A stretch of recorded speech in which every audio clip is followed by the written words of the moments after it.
Sometimes, like, I think with a story, it hits you like a lightning bolt, just like falling in love might. And so I ended up thinking, this is whatever it is, there's something here, and this is what I should be doing next. I started really developing my own relationship with these families, collecting their stories and seeing that their stories, even though they didn't know each other and were often isolated around the world, were the same.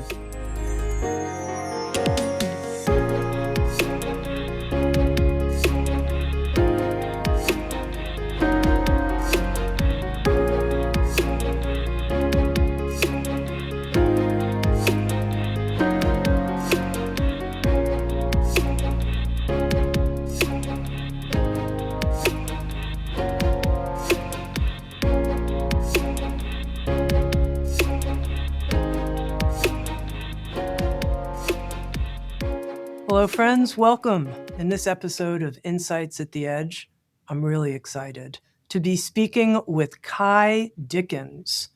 Ky is an award-winning filmmaker, a writer and director who is celebrated for creating transformative documentaries that influence public policy and ignite social change. Ky, you're someone I really admire. In 2024, Ky created the Telepathy Tapes, which is a podcast, you've probably heard of it, exploring telepathy within the non-speaking community.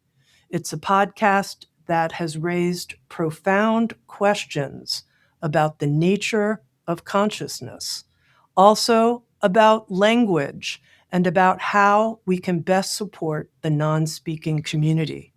The series went viral upon its release, and in 2025, it was ranked as the #1 podcast in the world.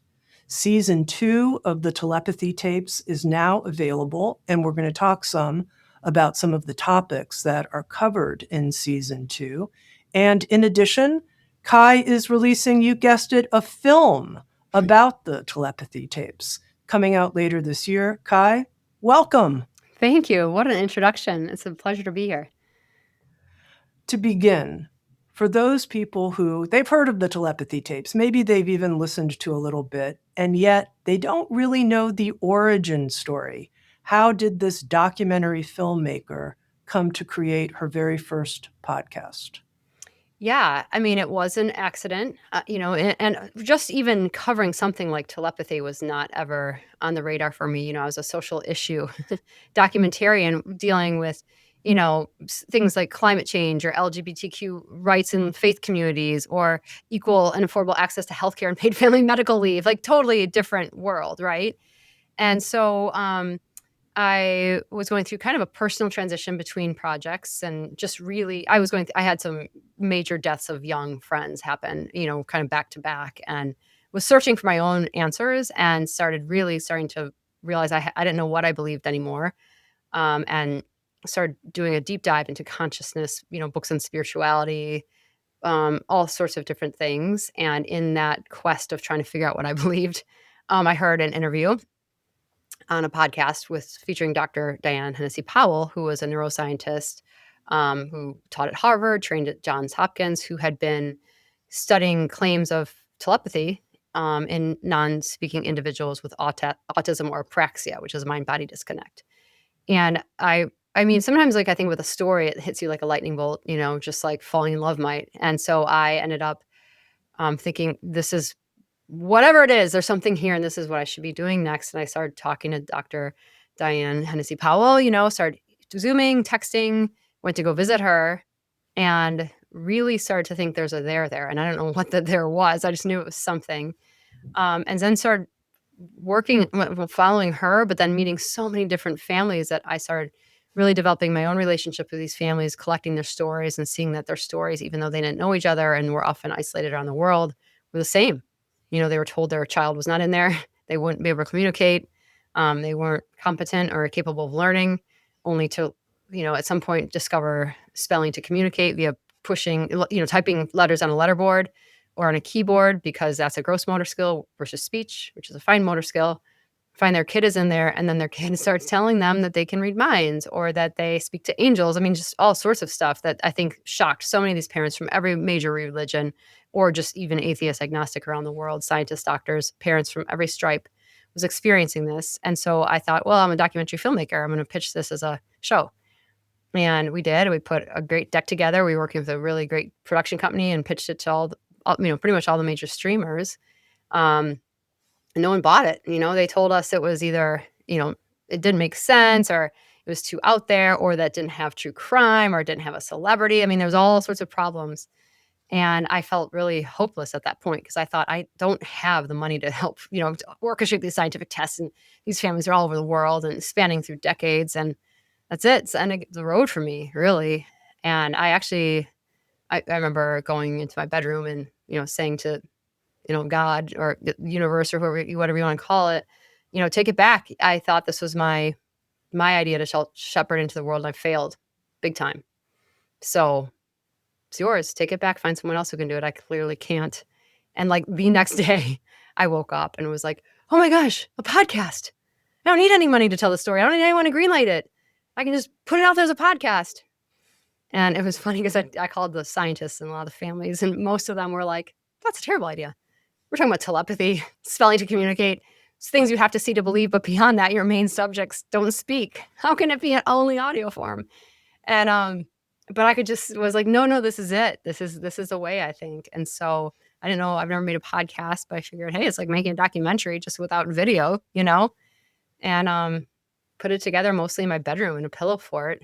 We didn't have any advertising. We didn't have a social media account. We didn't have anything, and word of mouth. And I think the stories of these individual parents and these individual incredible non-speakers is what made it take off.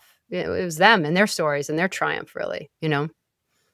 One of the things that's interesting to me, and I think this is true often for people who are creators, artists, is this trust in the lightning bolt moment. Mm. And I wonder if you can say more about that, and then the tremendous sense of failure you had, and how that might be a teaching for other people who have had lightning bolt moments and then they've dropped it. I mean, maybe listening to your story might actually encourage some people to stay open. Yeah, I think the lightning bolt is really real for a lot of us. And I think that for creatives especially, they know this well, inventors, a lot of people, but I think the most common thing we can think about it truly is like falling in love. Sometimes you have no idea why you love something or someone, you just do. And there's no rational reason behind it. It's just boom, this is it. And I think when an idea hits, I mean, sometimes for me they'll come like fully formed, but other times it is just an idea striking so deeply in this, it's almost like a resonance in my body where I'm like, oh, this is what I'm supposed to be doing now. Like, this is where I'm supposed to be putting my time. Like, this one is tapping me right now. And if I don't take it, someone else will. And sometimes you don't want to take it because it doesn't feel right, or you're not ready, or you're not in the headspace. But, the lightning bolt moments, what I really consider a lightning bolt is like when you're ready, that idea is ready for you. And you both kind of decide together, okay, we're going to bring this into the world.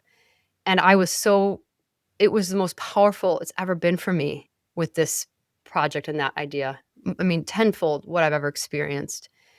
And that's why when it was all rejections, it was like, it kind of threw me into this cognitive dissonance of like, I've always so deeply trusted the creative muse, this energetic thing that I truly believe lives outside of us, that I believe lives outside of us, that chooses creators and humans to play with, to bring ideas into the world. And it's never failed me.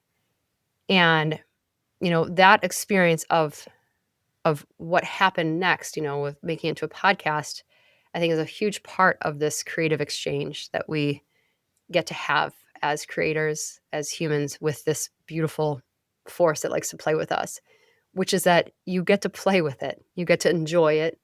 You get to experience it, but you don't get to control it. And you also don't get to control, how it does when it gets out there, or what form it goes out into the world in. And that's where I was so nearsighted. I was convinced it has to be a 3 or 4-part docuseries. It has to be on XYZ streamer. Like, I was myopic. And when I said, forget it, take it back, and I actually let myself stand out of the way, that's when it hit me like, oh, I haven't been listening to it the whole time. It wants to be a podcast. And I think that like throughout the whole time too, I remember recording all the Zoom calls and phone calls and thinking, this is so weird. Why am I doing this? Like, I've never done that before. So it's almost like I had all the stuff, like the idea knew the whole time what it wanted. I just wasn't listening. And so I think that's the biggest thing for any creative person is like you are to play with this beautiful force of creativity, and it will choose you and it will pass you by, and it will choose you most if you're willing and working and ready and creating your own momentum. It's like that complete balance of you can't control it and you have to surrender to it, but you also have to participate. So figuring out that surrender, and I think the big part of that surrender is letting it tell you how it wants to enter the world. One of the things I'm curious about is your own process as a rational, skeptical, open-minded skeptic coming to the research and how you worked it all out yourself. Meaning, I think a lot of times we start with what? And then you went on some kind of journey personally to get to where you are now of being an advocate for the reality of a consciousness primacy in the Mhm. world versus a materialist viewpoint. But you had to take a journey Mhm. to get there. Tell us about your own process.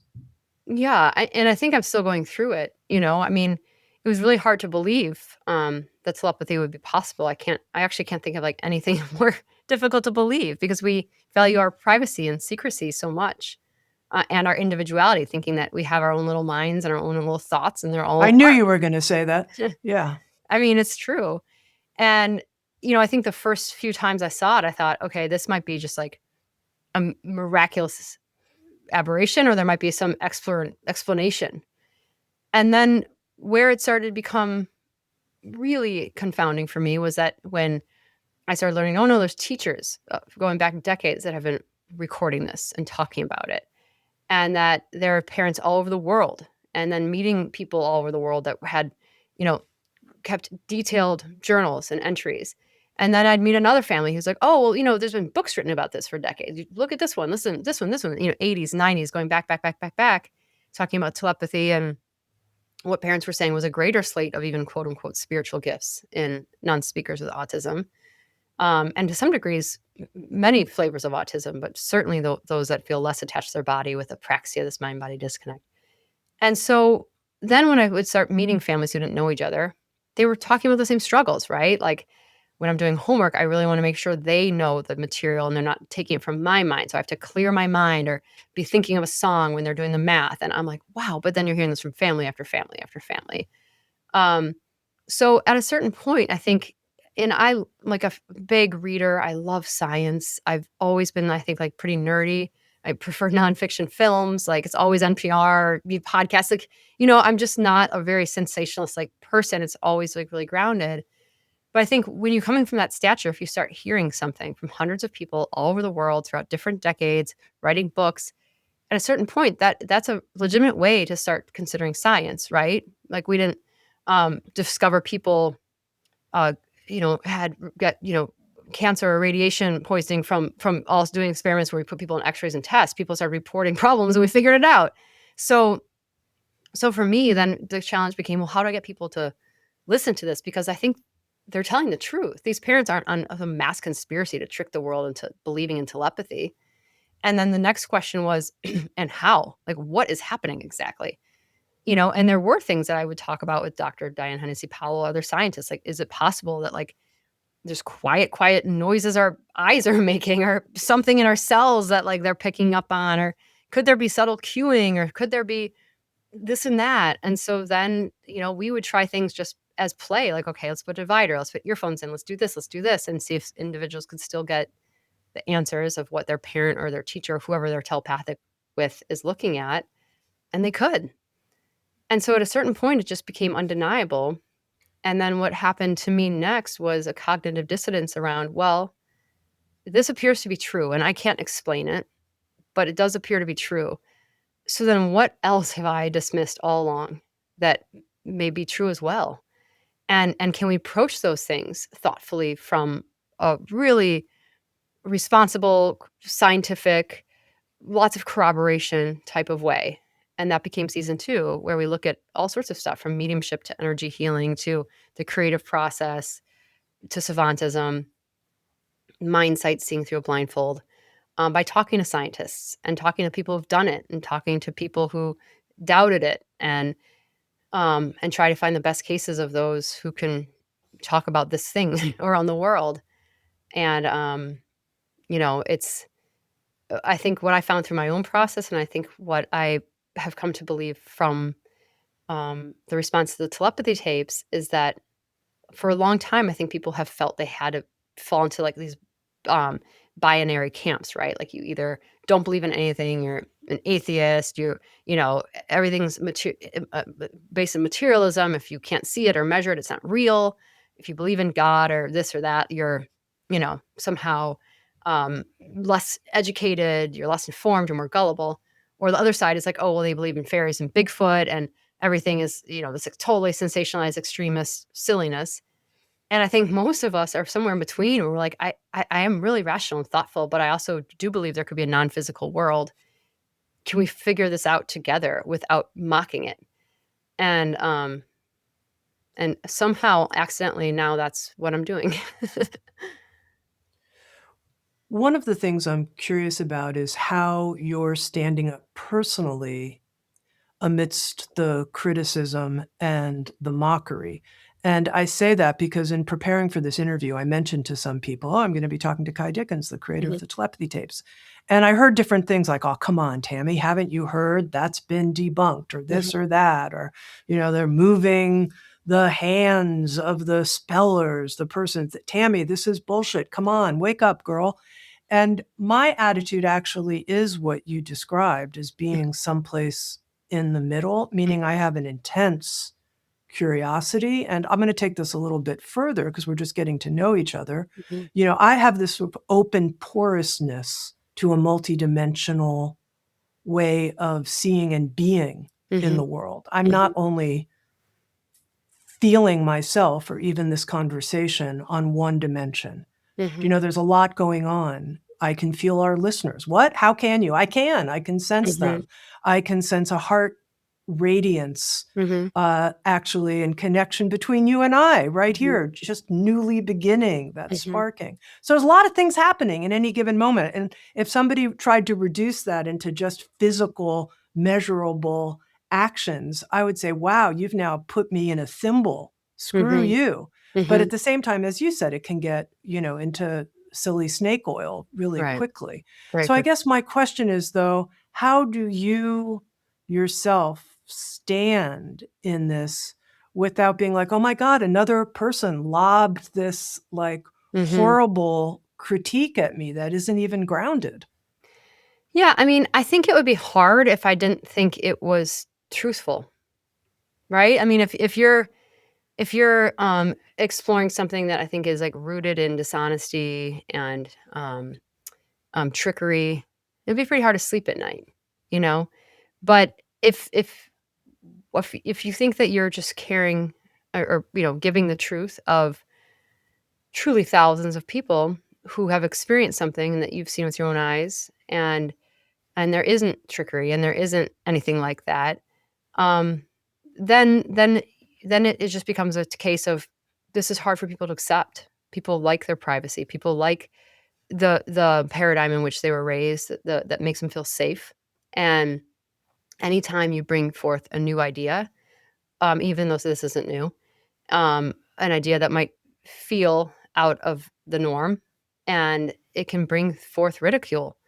But, that's not how the world, changed. It's not how we progressed as humans. If no one had left the coast of England to explore because they thought the world was flat, we'd be pretty uninformed human beings, If we when people there's a whole slew of scientists throughout the course of history who've been dismissed or mocked or ridiculed for saying something that turned out to be true that at the time society wasn't ready to handle, and it's okay. I'm okay getting that pushback, and I think some of even just some of the responses you even just said right there are clearly people who haven't listened to the podcast to know what's really happening, because many of these individuals are spelling without being touched. Their hands, certainly, no one we've interviewed has their hands touched. Um, that's just not even a thing. So I think some of it is coming from people who just wanna, jump on something, but they don't even know about it, and I think people who are in the world, who've listened, who've done the time to, like, listen and do their homework, it becomes pretty hard to dismiss. Now, you mentioned that when you discovered that, yes, there is truth in telepathic communication happening for non-speaking people, that it made you question other ideas that perhaps previously in your life you had not really considered. What Mhm. what are the things that you now feel open to that 5 years ago you would have been like, "No way, that's just outside the Mhm. known for me." Like, even now, I would never walk into, like, a mall psychic or medium or something. I think, like, that's probably mostly just snake oil, fraud, fake, but I have found there are real, mediums, from researching this and meeting the people who test them and who put them through not just double but triple blind tests and all sorts of stuff like that. So I think that's something where I don't have any doubt now that that's real. Um, So in and that, you're talking about mediumship, you're talking about people who are able to contact individuals who have passed, who are not Mhm. incarnate, but there's a soul consciousness that they Yeah. are bringing through. And what that is, like, I mean, that's one of the things that questions we asked in season 2. Like, is it that they're truly talking with someone's, like, soul or someone who's actually passed on? Or is it, like, downloading information from a greater informational field? Kind of like the edge of a black hole that anything that goes inside of it, all information is kept on the edge. Like, is that kind of our reality too? And all information's out there? Like, those are questions we don't try to answer. We can't answer yet, but it's something that we explore. I think another thing was energy healing. That was something where, you know, it just felt like hopeful, and maybe this is just a placebo effect. We did a deep dive over 2 episodes into energy healing and covered, a team of scientists, that were on the front lines of, reducing the growth of pancreatic cancer cells in a petri dish, but through energy healing. And people, some again cutting edge experiments with Reiki of people having 30% reduction when they're having Reiki being done, and they had a fakey group too, fake Reiki people who weren't practicing and didn't have an intention for healing, didn't do any of this stuff, and Reiki was much more powerful than fakey. um, and the placebo. So, we kind of, do a deep dive into a lot of this stuff. Animal communication, again, like I would have laughed at the thought of someone communicating with animals. And again, I think there's a lot of people who maybe make money off of stuff that aren't the real deal. Like I have 3 people on my staff now, and we're constantly sorting through emails and trying to discern, is this person the real one or the fake one? Are they authentic? Are they not? What's their agenda, doing a bunch of research, like, really trying to figure out and triangulate who we will talk to, and making double, triple, quadruple sure we're not putting anything into the world that could be, you know, fake. But as far as, the animal communicators, like, the people we've talked to have worked with governments around the world, have worked with huge, Greenpeace or, you know, navies, things like that to try to help with, animal life or migration routes and all sorts of stuff. So, um, there's a lot that I think that, people on the front lines of law enforcement, military, information, big technology are leaning on that isn't physical. And that was a big shock to me is, wow, often they can't explain it and they don't know how it works maybe, or maybe they do and I just don't know. But they're using it, they're utilizing it as a tool. Um, and that was also shocking to me. Remote viewing for one, things like that. Can you tell me more in the animal communication, what you discovered about governments using animal communication? Well, I can't actually totally because most of the 2 animal communicators that we've talked with a lot on the show have told me that their agreements with these places are confidential, Um, but, like, so that's a major thing, but certainly, like, there might be something, in one of the African countries who's trying to reduce poaching, right? And then have to work with, getting elephants to a safe area. And how do you do that? Often it's like a animal communicator who's good, who's proven their worth, will come in and help with that task, and they're effective. And because they're effective, they get used again for the next issue and the next problem. And so, sure, you could say, well, that's coincidence. It's just luck. It's this or that. I don't know how someone controls, huge beasts that are wild and gets them to do what you want by sitting still.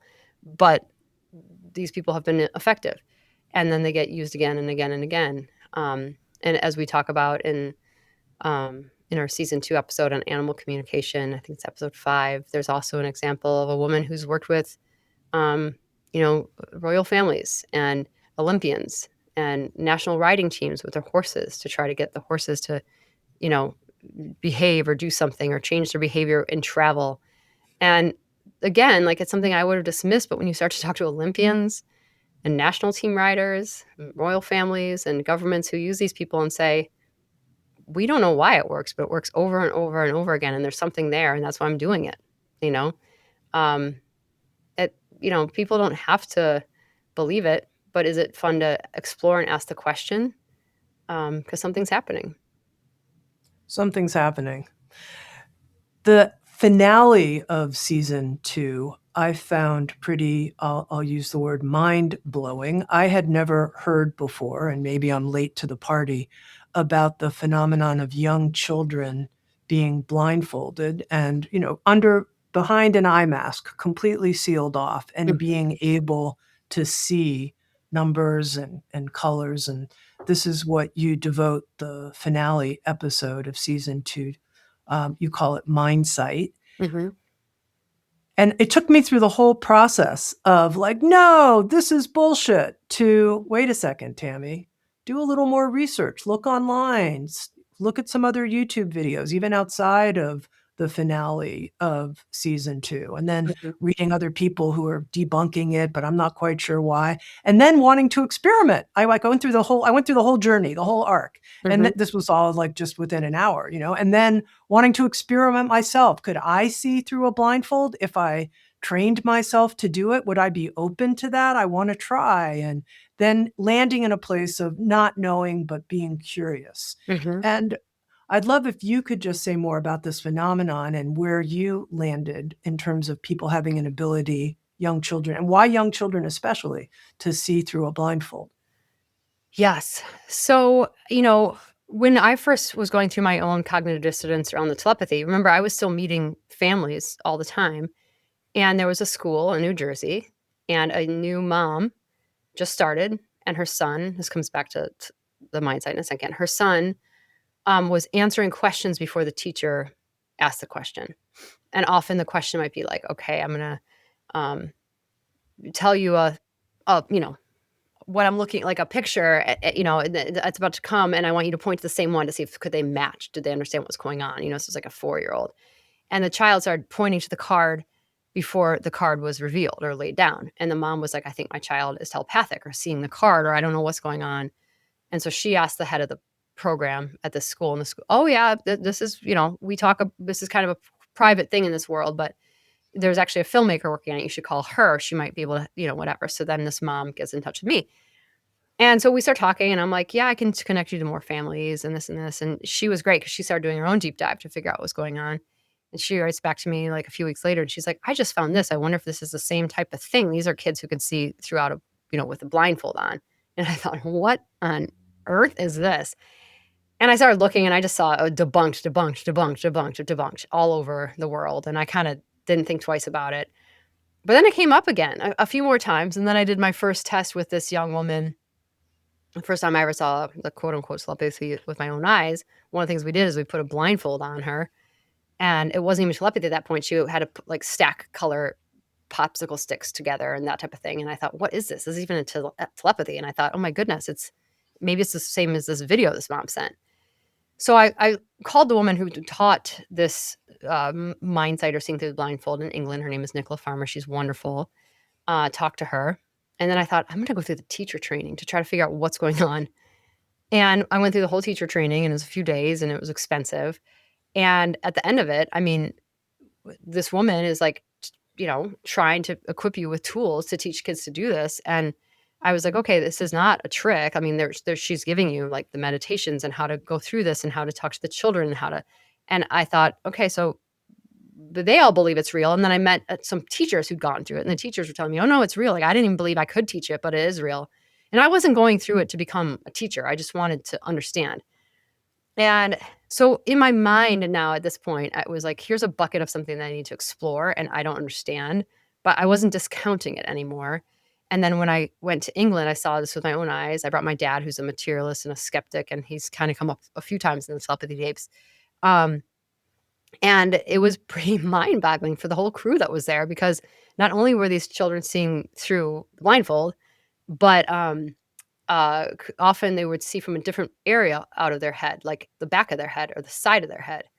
That was confusing and strange. And so when that was all going on, I thought I need to know if this is happening other places, because it felt pretty, reliable. Another thing too is like, we tried on the blindfolds because, I've read like, oh, if you squint, light comes in. Yeah, it does. It doesn't mean I could read through a blindfold. Doesn't mean I could play catch or do a puzzle. And that's what these kids were doing. They were playing catch, doing puzzles, solving Rubik's cubes, reading, drawing.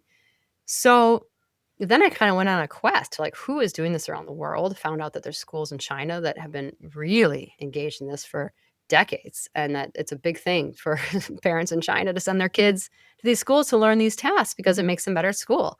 Found, schools in America teaching it, schools in India teaching it, and often with different principles and different modalities. And then I met a neuropsychiatrist who was trying to debunk it and was going through, meeting all sorts of people, doing her own tests. And she became so convinced that it's real that now she's opening a school. And one of the most fascinating things that she told me is she said, look, I know that you've been looking at all these places around the world doing this. She's like, I think the only thing that's kind of BS is it doesn't have to take weeks or months. And she's like, I think they believe it does. I think their modalities tell them it does. But I think most young kids can start to do it within minutes. And I thought, come on. And so I put my kids to the test. I was like, can you come to the Telepathy Tapes office? My crew will watch. I hire, very critical minded skeptics. They're always racking through things like, so I was like, let's have you do it. And my son he does not want to ever be fooled. He just can't. He hates it. And so he put the blindfold on, and I'd say within minutes was able to tell you the colors. And I wasn't as impressed with that because I was like, well, again, if light leaks in, maybe the color is bleeding through the light. That I can explain. No problem. But then when he started reading through it or telling you Uno cards and numbers and shapes, it was pretty mind-boggling. And then my daughter, who's 11, and I thought she was too old. And I kind of told her, I'm like, I know you want to be able to do this, and I don't know if you can. And it took her longer, but she started seeing colors. And then after many times, like maybe she's doing it 4 or 5 times, she was able to start seeing Uno cards and read through the blindfold. And so I don't have no idea. And I've talked to a few scientists who are like, maybe there's some sort of, optical sensors in our skin. We actually see with our brain, not our eyes, right? Our eyes are letting in light and letting in, information and detail. But could that be entering our body through other ways? Why not?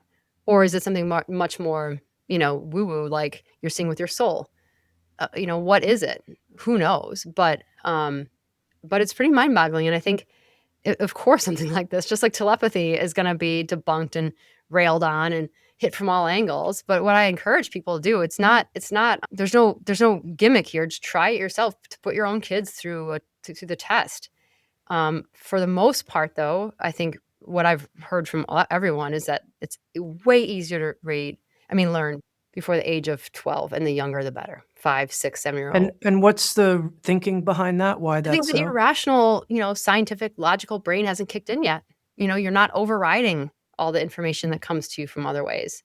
You're not believing and telling yourself all the time that we're separate and things are impossible, and that there's, you still believe in so many things when you're younger.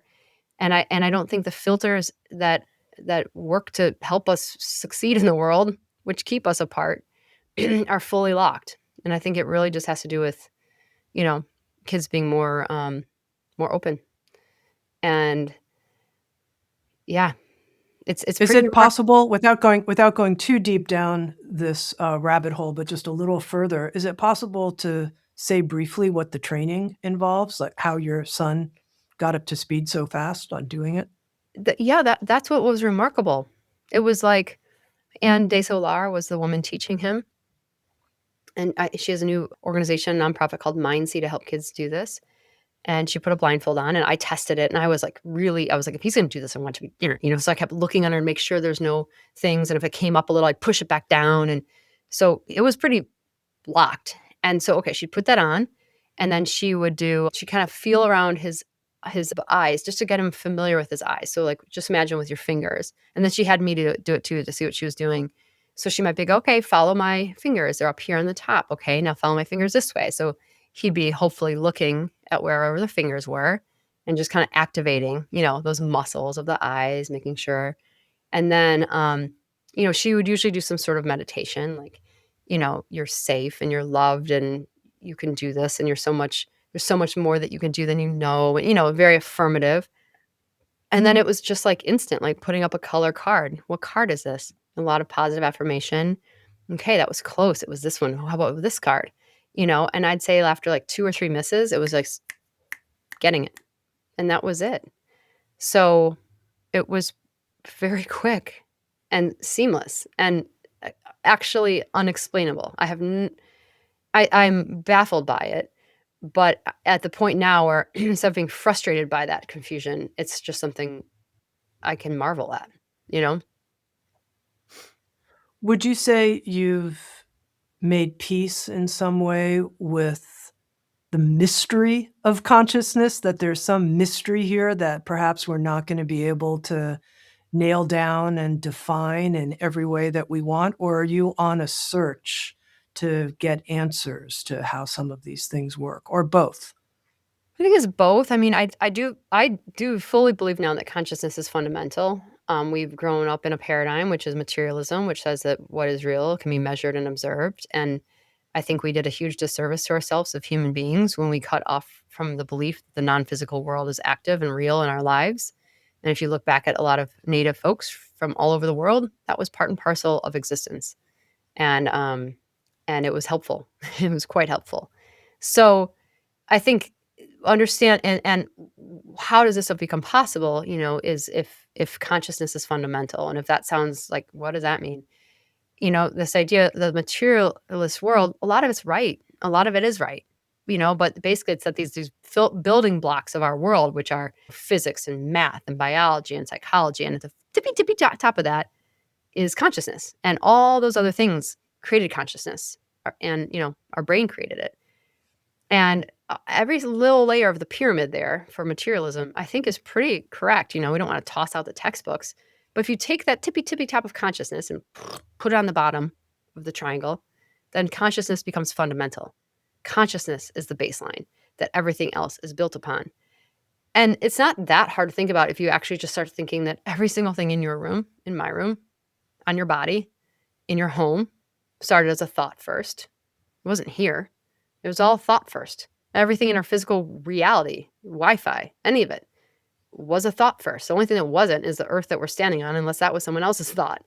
So if consciousness is fundamental, then it's not hard to believe that our bodies are dividing up our little singular unified things of consciousness into little beings that can operate and explore the world. But really, it's when all said and done, we're all it's like we're drops in an ocean kind of, and this ocean is consciousness. And that would make something like telepathy or clairvoyance or remote viewing possible, because we can operate, or seeing through a blindfold possible. So I don't think that we have the whys yet, but I think we will. Just like we couldn't explain what a rainbow was for years. It was a promise from God, and then we could explain it.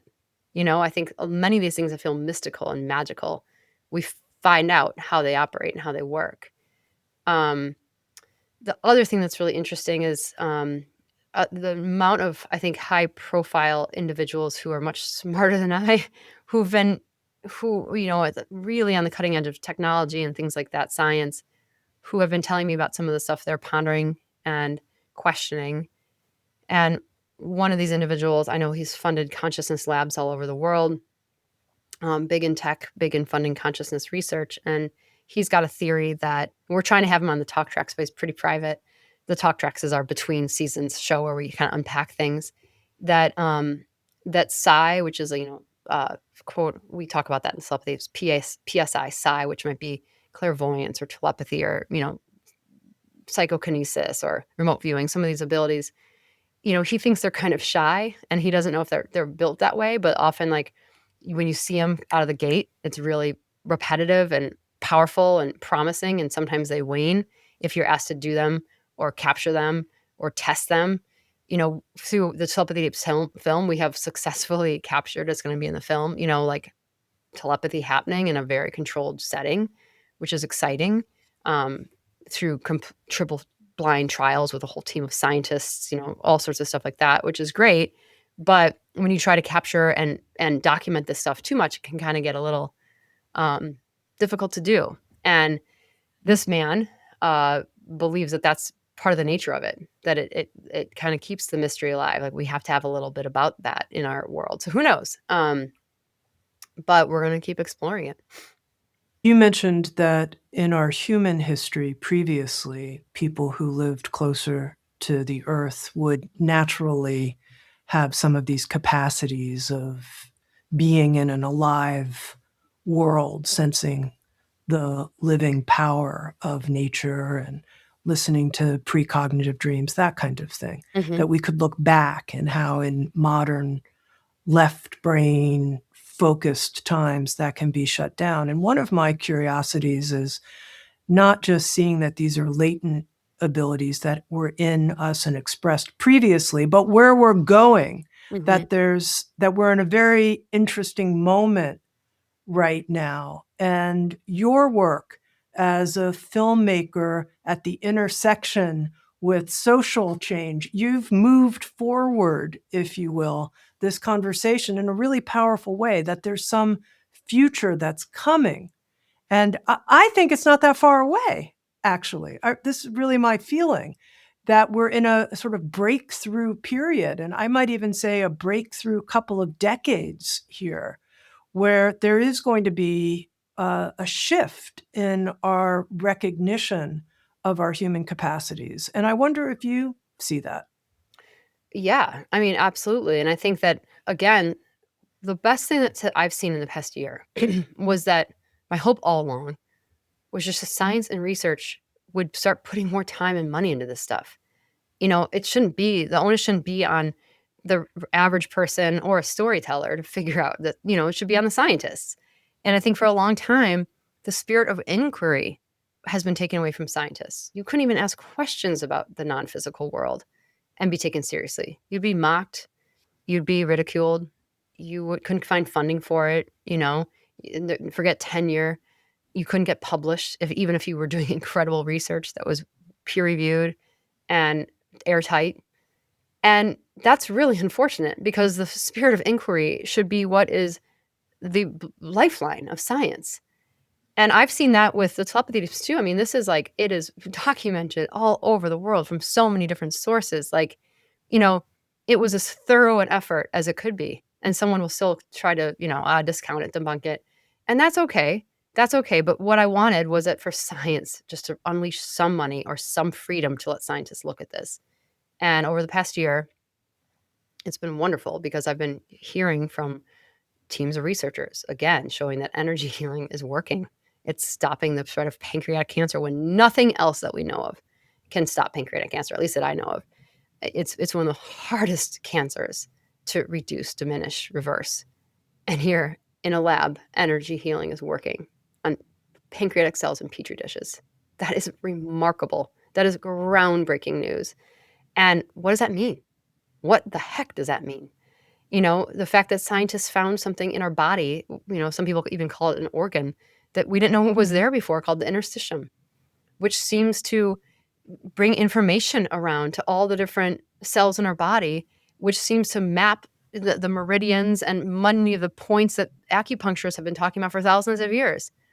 And, acupuncture, certainly by Western scientists, was mocked and saw as silly and whatever. Well, here we have a wonderful system in our body that was accidentally discovered, by scientists in New York that is very real and shows that there's electromagnetism in our body that creates what was the equivalent of just chakras throughout us. I mean, that's remarkable, and then I know about the telepathy research being done, and it's pretty astounding because now when you talk to the scientists on the front cutting edge of it, they don't ask if it's happening. They're saying how many different types, because it doesn't seem to be one type. It seems to be two types. There seems to be this close proximity telepathy that might be more a way of survival when your other senses are failing you, sort of like the non-speakers with apraxia have.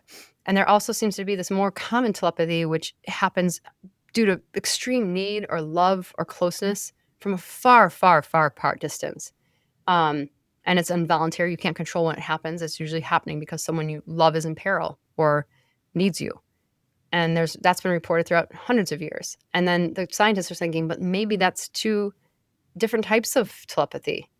And maybe the first one, the one that happens in close proximity, maybe that's happening through biophotons, these little bits of light in our cells, that happen through the mitochondria. And then you look over to the energy healing world and they're talking about the same thing. We think there might be two different types of energy healing. One has to do with energy close up. Maybe it has to do with biophotons. We're looking into that. The other type seems to be different. It goes over a distance. It often it's based on need. We don't know yet how that's working. Maybe it's scalar waves. We don't know. There's a lot of controversial, strange things that seem fringe right now that could turn out to be real later.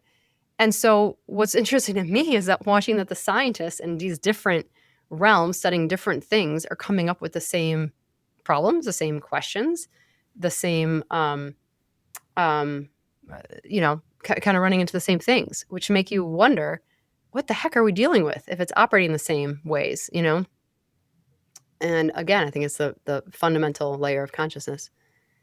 I want to pick up on just one comment you made, because I've never heard of the interstitium. I've never heard of that before. Can you tell me a little bit more about that? Yeah. So I think if people are very interested, they should look into the Telepathy Tapes season 2. I think it's episodes 8 and 9, which is where we look into the interstitium. It was discovered by a group of scientists in New York. They were testing basically a camera, and people for a long time thought that there was just cracks inside of cells because when you took them out of your body, it was collagen, and collagen dries and oops, there's the crack. Well, it turned out, no, there's a system of basically like fluid connecting all the cells and organs and systems in our body. And that system is bigger than our cardiovascular system. And it's called interstitium. And it was a big deal in the world of medicine. And, when the doctors who kind of discovered this were taking it around and saying, hey, this is amazing, and here's our research, and here's the data, in the Eastern world, people were saying, yes, we've been talking about that for thousands of years, 2,000, 3,000, 4,000 years. We know that system's there. Like, yes, now you see it and you can talk about it and you have proof of it, but we've known it was there all along. And so I highly encourage people to listen to our 2-part energy healing episodes in season 2 to learn more, because the scientists will do a much better job explaining it than I will. But it's a huge breakthrough, and it really changes what the conversation around how something like energy healing could be possible. If you had your dream list for the type of research that would embody the spirit of inquiry about consciousness as primary, what would it be? Just in brief, like if they could do this and this kind of research, that would be game-changing. Yeah, I mean, I think the telepathy test that we documented this past July in Chicago in August, that stuff being done by another team of scientists would be amazing. We had individuals not just in different rooms, but often in different states. And an individual in one example was able to tell the scientist in Oregon what he was looking at on his screen, and this was a young man in Chicago with a teacher or his spelling communication partner. Neither one knew what was on that screen in Oregon. And he spelled it out exactly, spelled out the word that was flashing across the screen. And it was right. And the likelihood of that happening is trillions to one. But what was so beautiful about that team of scientists and what makes this difficult to do is that they really had to get the trust of the teacher, the speech pathologist involved, the parents, the non-speakers, kind of infiltrate, spend time. This is what we're going to do. We're going to practice it. We're going to turn it into a game. It's going to be fun, and like really get the buy-in and the excitement of everyone to do it and the trust, and then the experiments were able to happen. So it needs to take enough money and wherewithal and time for another team of scientists to replicate that with a different group of kids. And I can't wait for that to get replicated because it was astounding. And so, but I think about Jane Goodall, right? Like she didn't just like grab a bunch of, animals and, gorillas and throw them into a lab and say, okay, like show me what it is. How do you love each other? How do you raise your children? How do you do this? Like she really spent the time earning trust, being there, observing, making herself part of the community. And that's how you're going to see, I think, the most unbelievable truths about whatever group you're studying. And of course, non-speakers are individuals. They're human beings with many diverse needs and wants, and making sure they're engaged and want to be part of a study. Some don't, some do. And they will tell you, as will their parents. And so I think getting the scientists who are patient enough to be that loving and present and persistent and open will have a very interesting paper to write when they're on the other side of that work. And then just to ask another question, Ky, about how the work you've done has changed you. Mm-hmm. Do you feel different in how you experience the world? Meaning, like, do you treat your dreams differently? Do you feel more spaciousness around you? Do you feel different yourself as a result of everything you've seen and gone through in the creation of the telepathy tapes? Yeah, I mean, I think I used to be, like I know a lot of people, like pretty afraid of death, and I don't feel afraid of death at all anymore. I don't fear that consciousness doesn't survive at all.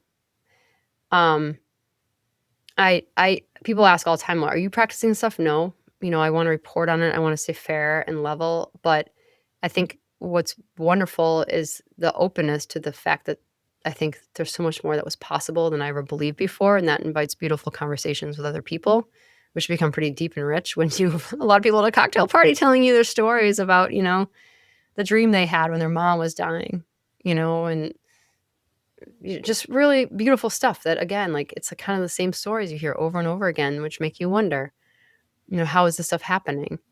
Um, so, I feel much more certain that there's a non-physical world that is extremely real. And I feel much more certain that it doesn't have to be all taken on faith.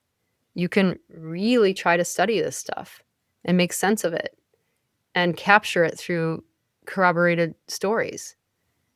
And to me, there's a great piece in that faith isn't necessarily a huge leap, And I think if anyone just dug their heads down and just started reading about this stuff, checking out on your own, put your own kids or grandkids or nieces or nephews through Mindsight training. Adults can try it too. The blind have done it and learned to do it. Go for it. Be persistent. Or if you want to work with a non-speaker, get trained in spelling, become infiltrated in their lives. Like any of these things that we're talking about in the telepathy tapes, you can go see yourself. And I think that was my biggest fear when it first came out, is like, oh gosh, what if like people do start studying this, or people do start, and then no one else is seeing it but the parents I've talked to or the teachers I've talked to or me. Then shit, and that wasn't the case. We're getting emails all the time from people learning to spell, working with non-speakers. Everything you guys said was true. This was my experience as well. This is my experience. This is my experience, coming in every day from all over the world, and same with the Mindsight. So that's what's so exciting, is no one has to take our word for it. just go play with this stuff. And I think your life will become so much more marvelous. You mentioned in the beginning when you were talking about the origin story of the telepathy tapes that you suffered the loss, the death of some people that were close to you, and that you were asking big questions in your life of, what can I do to contribute to knowing why we're here, what's really going on, and where we're going. And I wonder, when you look at those questions now, like why we're here, where we're going, how do you answer those questions for yourself? Yeah, I mean, I think there is a baseline from which we start and return. And I think people could call that universal consciousness. You could call it the information field. You can call it God. You can call it heaven.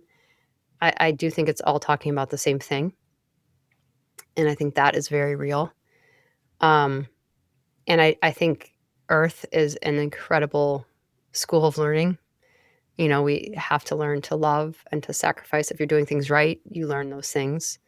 Um, and it's all the same lessons. I mean, the non-speakers talk about it too, right? Without any agenda, without any need to prove themselves. They're not, for the most part, or haven't historically been able to become social media stars or TV celebrities or great authors or writers because of the limitations that have been forced upon them. But non-speakers will all say it's about that we're one, that love each other. We're not separate.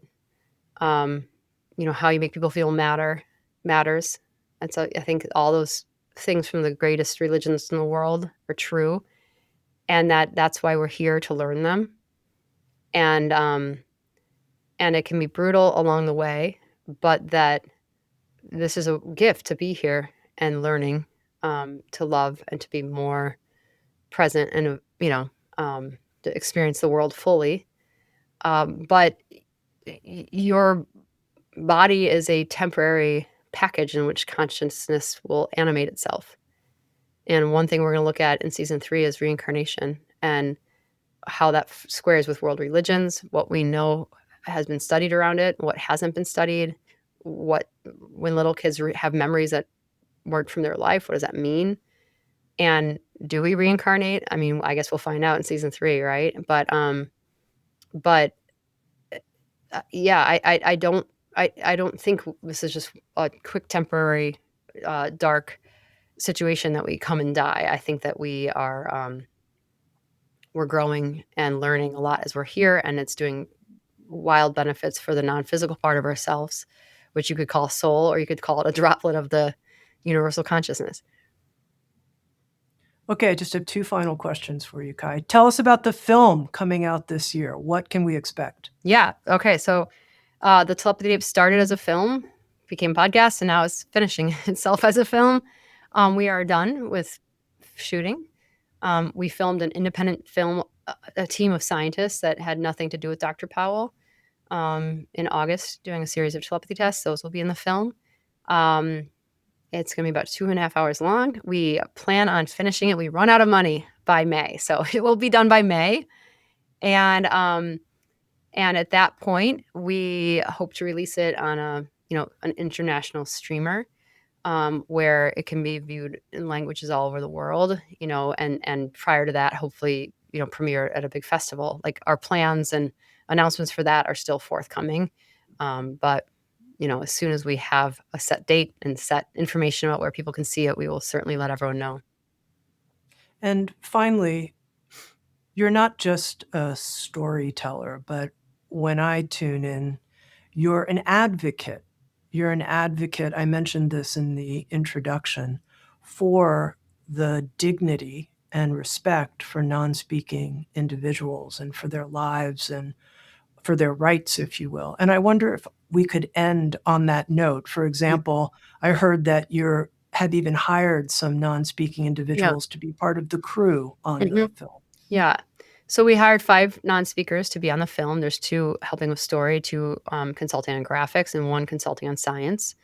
Um, Anthony, who's our non-speaking science advisor, has been on all the scientific phone calls with the science team that was working in Chicago. The GFX graphics non-speaking team has helped us with what the hill should look like, that type of thing.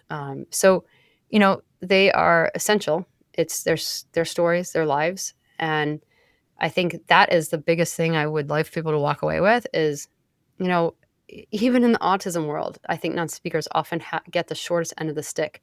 There are schools for people that are on the spectrum or neurodiverse in some way that even non-speakers aren't able to go to because apraxia is so difficult. You have a hard time controlling your body, speaking, doing what you want your body to do. You are fully aware of what's going on. You're extremely as intelligent as you should be for your age, or if not even more so. However, you just cannot communicate it.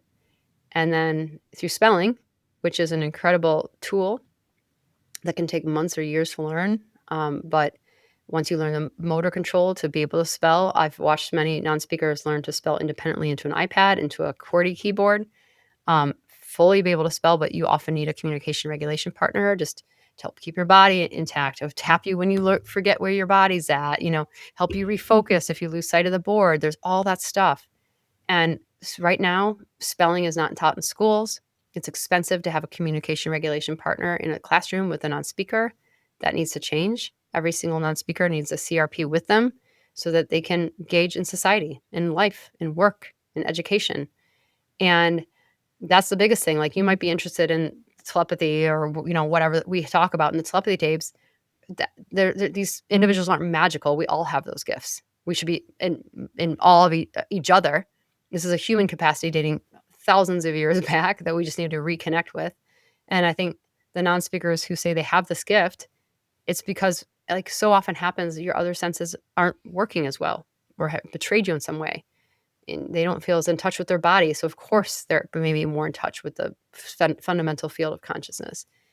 And as many people as that can advocate for non-speakers, have a space in schools, in regular classrooms, in the workforce, but most importantly have a CRP with them, because they can't really function without a CRP.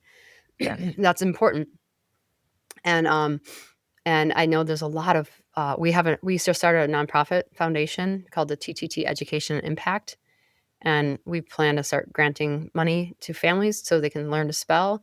But also, once a film is out, bring the film with spelling workshops around the country so that hopefully we can get more kids on the boards. Because the biggest tragedy, like the thing that keeps me up at night, is that there are thousands of non-speakers that still are trapped inside their bodies that cannot communicate, either because people don't believe spelling is real and won't help them get access to it, or because it's too expensive and unaffordable and inaccessible for family members to gain the knowledge of how to do.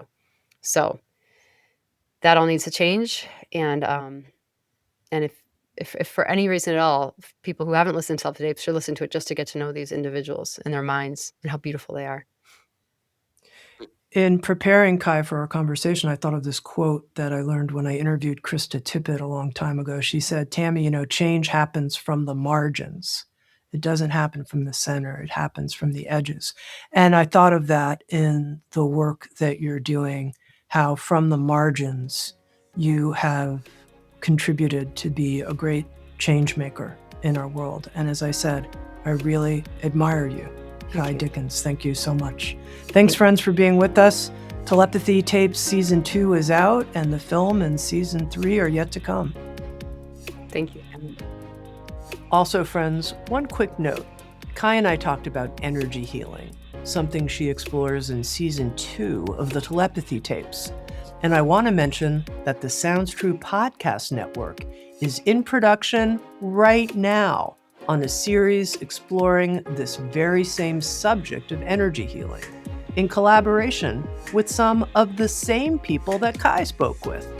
The new podcast is called Phenomena, and you can learn more about it in its 3-part docuseries companion at phenomenahealing.com. It's part of a shared mission to raise awareness about energy healing's potential to ease human suffering and connect us back to healing methods that are both ancient and emerging anew right now. Again, that's phenomenahealing.com. Thanks for listening.